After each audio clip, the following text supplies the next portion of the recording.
Morning friends, कैसे हो सब। फ्रेंड्स, आज हम लोग पढ़ने चल रहे हैं एंशिएंट हिस्ट्री का नेक्स्ट टॉपिक, मध्य पाषाण काल, उसके स्थल, उसकी विशेषता वगैरह वगैरह। हमने आपको शुरू शुरू में ही समझा दिया था कि उच्च पूर्व पाषाण काल हमने कल ख़त्म किया था। उच्च पूर्व पाषाण कालीन सारे टॉपिक, उसकी मानवीय संस्कृति, जीवन वगैरह सब कुछ ख़त्म हो गया था, उसके कल्चर वगैरह। आज हम लोग देखेंगे मध्य पाषाण काल, इसका टाइम पीरियड कब से कब तक है, इसकी मानवीय संस्कृति कैसी है, विशेषता क्या है, स्थल क्या है, क्या पाए गए हैं, मध्य पाषाण कालीन होता क्या है। तो फ्रेंड, जैसा कि हमने शुरू में बताया था प्राचीन इतिहास शुरू करते समय, पूर्व पाषाण काल से हम आपको बताते आ रहे हैं कि सुधार जो होता है वो क्रमिक होता है। पूर्व पाषाण काल में संस्कृति कुछ और थी, मध्य पूर्व पाषाण काल में संस्कृति कुछ और आई, धीरे धीरे तापमान में बदलाव हुआ, धीरे धीरे संस्कृति हमारी आगे बढ़ी, लोग जानने के इच्छुक रहे, जो हमारे पूर्वज थे वो और प्रयोग करते गए, इसी में अग्नि का आविष्कार हुआ। तमाम तरीके के पत्थरों, पहले जो भारी हथियार बनते थे कुछ लोग मिलकर उठाते थे, समूह का विकास हुआ, समूह में रहने लगे। फिर इसके बाद पत्थरों के लिए पत्थर जो थे उसमें अलग अलग किस्म के बढ़िया बढ़िया उपकरण बनाए जाने लगे, यूजफुल उपकरण बनाए जाने लगे जो हल्के हों, सुई के जो हड्डी के हथियार थे वो सब आने लगे। तो इस हिसाब से हम आते आते मध्य पाषाण काल पे आते हैं। अब मध्य पाषाण काल का जो स्थल है वो क्या है, 8000 से 4000 ईसा पूर्व तक जो मध्य पाषाण काल का स्थल है वो 8000 से 4000 ईसा पूर्व तक है। चलिए कमेंट बॉक्स में आप एक बताइएगा, आप पूर्व पाषाण काल, मध्य पूर्व पाषाण काल, उच्च पूर्व पाषाण काल का टाइम पीरियड लिखिएगा, आपके लिए क्वेश्चन है। मध्य पाषाण काल का 8000 से 4000 ईसा पूर्व, इसकी विशेषता क्या है, सबसे बड़ी विशेषता किसके कारण ये मध्य पाषाण काल जाना गया। सबसे बड़ी चीज की पूर्व पाषाण काल और नव पाषाण के बीच का संक्रमण काल है।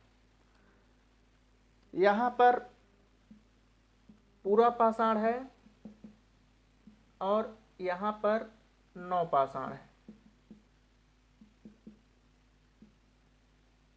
ठीक है। अब इसके बीच आपका आ गया मध्य पाषाण का, ठीक। तो जाहिर सी बात है, अगर यहाँ मध्य पाषाण काल है तो आपको इतना पता है कि जब कोई संस्कृति विलुप्त होती है अर्थात दूसरी संस्कृति में परिवर्तन होती है तो उसका कुछ अंश नई आने वाली संस्कृति में मिला रहता है। तो जाहिर सी बात है पूरा पाषाण काल की कुछ विशेषता इसमें आप देखेंगे, और जब नव पाषाण काल की जो आने वाली है तो इसकी कुछ विशेषता यहाँ पे देखेंगे या इसकी कुछ विशेषता यहाँ पे देखेंगे। ये एक तरीके से संक्रमण है, संक्रमण काल है, ठीक है। दोनों की विशेषता यहाँ पर कॉमन रूप में कुछ न कुछ विशेषता आपको देखने को मिलेगी। तो ये क्लियर हुआ, ये नव पाषाण काल पूर्व पाषाण से नव पाषाण के बीच का संक्रमण काल है। इसकी खोज किसने की, आखिर ये कैसे पता चला कि ये जो काल मिला है वो मध्य पाषाण काल है। 1857 का एरा था। 1857 ईस्वी में CL कार्लाइल पुरातत्वविद थे, उन्होंने भारत के विंध्य क्षेत्र में लघु पाषाण उपकरण खोजे। अभी हम उपकरण पे आएंगे, पहले आप इतना जान लीजिए कि 1857 में CL कार्लाइल ने विंध्य क्षेत्र में लघु पाषाण उपकरण को खोजा। अब इसकी विशेषता पे आते हैं। इसकी विशेषता है कि तापमान में परिवर्तन हुआ। जब तापमान परिवर्तित होता है तो मनुष्य का जीवन प्रभावित होता है, इतना आपको पता है। तो मनुष्य का जीवन क्या हुआ, प्रभावित हुआ। और जब मनुष्य का जीवन प्रभावित हुआ तो तापमान क्या है, गर्म है, हाई है, मौसम गर्म है तो सूखा मौसम होगा। तो जब सूखा मौसम होगा तो वहाँ की जनजीवन संस्कृति उसी हिसाब से फलेगी फूलेगी। पेड़ पौधे और पशु पक्षी की किस्म, उसकी प्रजाति में परिवर्तन आएगा। औजार बनाने की तकनीक में परिवर्तन आएगा, शिकार करने की तकनीक में परिवर्तन आएगा। बड़े जानवर पहले जो शिकार किए जाते थे वो उसके साथ साथ छोटे जानवरों का भी शिकार होने लगा। और दूसरी चीज, पत्थर पर इनकी चित्रकारी की जाती थी। जो पत्थर पर ये चित्रकारी करते थे तब के समय में हमने आपको मध्य पूर्व पाषाण काल पढ़ाते समय बताया था कि तब की जो चित्रकारी की जाती थी वो रंग मनोरंजन के लिए नहीं की जाती थी। तब की चित्रकारी हम क्या कर रहे हैं, जंगली जीवों से बचाव कैसे करें, आगे हमें कहाँ जाना है, वो चित्रकारी अपने लिए करते थे। उसके उपयोग के लिए हम यहाँ पे हैं, इसको देख करके इससे पता चल सकता है ये जानवर आ रहे हैं, इसको इस तरीके से सुरक्षित रहना है, उस हिसाब से वो चित्रकारी करते थे। तो उस चित्रकारी से जब आज अध्ययन होता है तो भौतिक एवं पारिस्थितिक जीवन का प्रतिबिंब हमको देखने को मिलता है।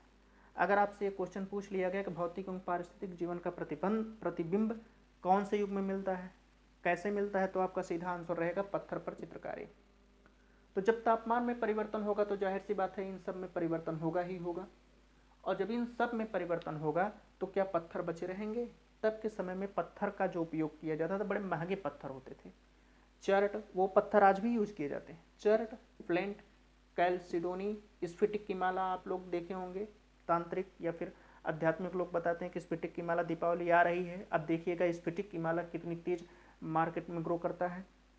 जैस्पर, अर्नेलियन, अगेट, ये पत्थर थे, इसको नोट कर लीजिएगा। चर्ट, फ्लिंट, कैल्सिडोनी, स्फटिक, जैस्पर, कार्नेलियन, अगेट, इन सब के उपकरण बनते थे। पत्थर के उपकरण इन्हीं पत्थरों से बनते थे। अब हम आते हैं इनके उपकरण। ये तो आप समझ गए कि इनका विशेषता क्या थी, तापमान क्या था, खोज किसने किया था, कैसे ये जाना गया कि मध्य पाषाणकालीन स्थल है। अब हम आपको बताते हैं इनके उपकरण क्या थे। सबसे बड़ी चीज़, इनके उपकरण को माइक्रोलिथिक या सूक्ष्म पाषाण कहा गया। क्यों कहा गया भैया? बड़े भी तो बन सकते थे। हमने आपको बताया कि जो पूरा पाषाण काल था उसमें क्या था, कोई अंदाज़ा नहीं था, जंगली जीवों से बचाव करना था, इसलिए जो मन में आया वो बना देते थे। लेकिन इतना बनाते थे कि वो लेके चल फिर सकें। ऐसा नहीं कि जंगली जीव आ रहा है 10 आदमी मानव मिल के उसको उठा रहे हैं तब मार रहे हैं, तब तक तो 4 को खा जाएगा। तो धीरे धीरे उन्नति का एक नियम होता है, वो धीरे धीरे अग्रसर होती है। इस हिसाब से यहाँ पर छोटे छोटे उपकरण बनाने का उद्देश्य था कि हम अगर छोटे हथियार लेंगे, कोई जंगली जानवर हमारे ऊपर अटैक किया तो हम जो कपड़े पहनेंगे, कपड़े तब क्या होते थे, वृक्ष की छाल, तो हम एक साथ कई हथियार लेके चल सकते हैं, कई लोगों का शिकार कर सकते हैं। अब कई हथियार लेके चलेंगे तो जाहिर सी बात है अधिक हमको लाभ होगा, और जब कई हथियार तब कब ले जा सकेंगे, जब उनका वजन हल्का हो और वो कारगर हों, धारदार हों, शिकार करने में यूज किए जा रहे हों। तो उनकी लंबाई जो थी 1 सेंटीमीटर से 8 सेंटीमीटर तक थी, ये उनकी लंबाई थी, इसलिए उनको माइक्रोलिथिक या सूक्ष्म पाषाण कहा गया। उनके उपकरण थे कौन? पहला उपकरण था ब्लेड। ब्लेड क्या होता है? जिसकी लंबाई चौड़ाई से दोगुनी होती है। इनकी लंबाई ज़्यादा थी, चौड़ाई कम थी। चौड़ाई 1 सेंटीमीटर थी तो लंबाई 2 सेंटीमीटर थी, ठीक है, 2 सेंटीमीटर थी। इनका प्रयोग कहाँ होता था? काटने के लिए। वृक्ष है, जानवर की मांस है, तो उसका ये प्रयोग करते थे, ब्लेड से काटते थे। क्रोड, क्रोड क्या होता है? ये बेलनाकार होता है। क्रोड पूरी लंबाई में फ्लोटिंग का निशान हुआ है। जब बेलनाकार होगा, ये बेलनाकार है, ठीक है, ये बेलनाकार है, इसकी जो लंबाई थी, अब ऐसे फ्लोटिंग के निशान बने हुए थे इस पे। इसका उपयोग क्या किया जाता था? मारने के लिए, समतल बनाने के लिए चीज़ों को। नुकीला औजार, नुकीला औजार क्या था? टूटा तिकोना होता था, इस तरीके से बनता था, ठीक है। यह टूटा तिकोना एक ब्लेड की तरह होता था। इसके दोनों सिरे ढलवा, ढालदार, सरल रेखी या वक्र रेखी हो सकते थे। त्रिकोण क्या होता था? एक सिरा व एक आधार होता था। एक सिरा है, एक आधार है। सिरा इसका धारदार होता था जिसका उपयोग काटने के लिए किया जाता था। नौचंद्राकार, नौचंद्राकार कुछ इस तरीके से होता था, ये, ठीक है, ये नौचंद्राकार था। ये औजार भी एक तरीके के ब्लेड थे जिसका सिरा वृत्ताकार, ये इसका सिरा है, ठीक है ना, इसका सिरा है, ये वृत्ताकार है, ये वृत्ताकार सिरा है। इसका प्रयोग क्या करते थे? अवतल कटाई के लिए।